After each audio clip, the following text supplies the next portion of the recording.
Hello my dear friends, आप सभी कैसे हैं। मुझे आज भी यकीन होगा कि आप सभी अच्छे होंगे। मैं आप सभी लोगों के बीच में आज एक और कहानी सुनाने जा रहा हूँ। ध्यान से सुनिएगा। हर गांव में हर आदमी का नाम अलग अलग होता है। ठीक ऐसे ही एक गांव में एक छेदी नाम का लड़का रहता था तो हिंदू धर्म का, लेकिन उसको लोग बहुत चिढ़ाते थे छेदी छेदी कह के। तो एक बार रास्ते से गुज़र रहा था तो उसके कुछ दोस्तों ने कमेंट किया, ए छेदी का हाल बा। तो उसको गुस्सा आ गया। तो गुस्सा आया तो फिर वो कंट्रोल तो कर ही लिया, लेकिन आगे चलते चलते गया तो एक मस्जिद मिला। तो सोचा कि मैं अपना नाम चेंज करा लूँ। तो मौलवी साहब से मिला और बोला कि मौलवी साहब, मेरा नाम छेदी है, मैं हिंदू धर्म का हूँ। मुझे गांव के लोगों और मेरे दोस्तों सब बहुत चिढ़ाते हैं छेदी छेदी कह के, इसलिए मैं आपके पास आया हूँ कि आप मेरा नाम चेंज करके दूसरा नाम रख दीजिए। तो मौलवी साहब ने इसका नाम छेदुद्दीन रखा। जब इसको पता चला छेदी को कि मेरा नाम छेदुद्दीन रखा गया है तो उसको और दिक्कत होने लगा। पहले हिंदू धर्म में थे तो छेदी थे, अब मुस्लिम धर्म में आए हैं तो छेदुद्दीन रख दिए मौलवी साहब। तो छेदी को तो अच्छा नहीं लगा, लेकिन ऐसे ही एक बार बाज़ार में आया था छेदी। तो गांव के कुछ बूढ़े लोग थे। बूढ़े लोग छेदी को बोले कि ए छेदी का हाल बा। तो ये छेदी गुस्साया और फिर बोला कि मेरा नाम छेदी नहीं है। तो बूढ़े लोग बोले कि फिर क्या है। तो छेदी ने बोला कि मेरा नाम छेदुद्दीन है।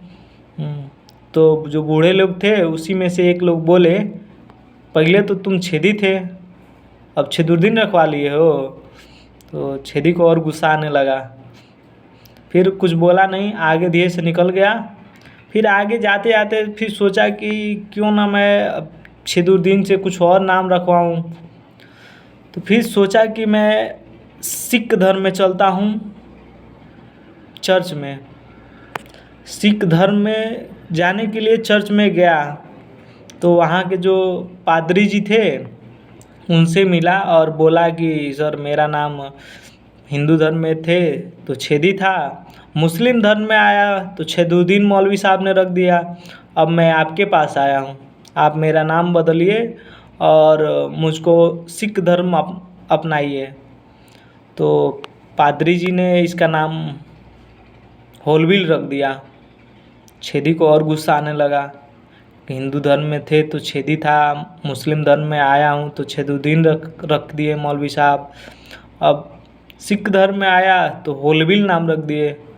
बात तो तीनों एक ही है, लेकिन छेदी को और गुस्सा आ रहा था, करे तो करे क्या। लास्ट में ये सोचा कि अब जीने से कोई फ़ायदा नहीं है, अब सुसाइड कर लेते हैं। लेकिन एक और चीज़ आ रहा था कि हमको गांव के लोग इतना चिढ़ाते थे कि हद हो गया था। लेकिन छेदी सोचा कि मरने से पहले छेदी सोचा कि मैं मरूंगा, उसके बाद 200 से 300 लोगों को लेके मरूंगा। तो छेदी तो सोचा था। ऐसे ही लास्ट में छेदी को गांव के कुछ लोगों ने मिल के मार दिया और उसको चौराहे पे लटका दिया। ऐसे उसके बाद पुलिस आई और देखी कि इसको किसने मारा है, क्यों मारा है, कैसे मारा है। तो इंक्वायरी हुआ तो फिर 200 से 300 लोग पकड़े गए। तो उन लोगों को थाने पे बुलाया गया। फिर बातचीत हुआ तो रिज़ल्ट में निकला कि हाँ, 200 से 300 लोग शामिल थे इसको मारने के लिए।